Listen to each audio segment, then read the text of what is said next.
అయోధ్యలో రామ్లల్ల విగ్రహం తయారు చేయడానికి మైసూర్కు చెందిన శిల్పి అరుణ్ యోగిరాజ్ ఎంతో కష్టపడ్డారు. వేల ఏళ్ల వరకు చెక్కు చెదరని కృష్ణశిలతో బాలరాముణ్ణి అందంగా తీర్చిదిద్దాడు.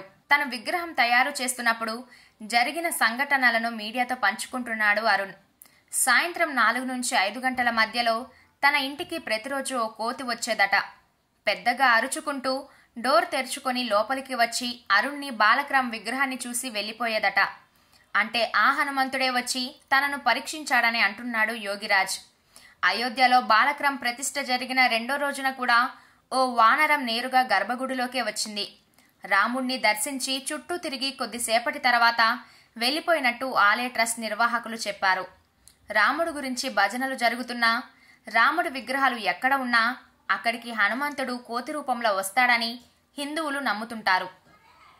బాలరాముడి విగ్రహం తయారు చేసి అయోధ్య రామమందిర తీర్థ ట్రస్ట్కి అప్పగించిన తర్వాత ప్రతి ఒక్కరూ నమస్కారం చేసుకోవడం సంతోషంగా అనిపించింది అంటున్నారు శిల్పి అరుణ్ యోగిరాజ్. గర్భగుడిలో రాముడి ప్రతిష్టాపన అయిపోయాక తన బాధ్యత తీరిపోయిందని చెప్పాడు. వేరే పనిలో రోజుకు 10-12 గంటలు కష్టపడుతున్నట్టు చెప్పాడు. బాలరాముడి విగ్రహం తయారు చేసే సమయంలో 9 నెలల పాటు మిగతా ఎలాంటి పని ఒప్పుకోలేదన్నాడు.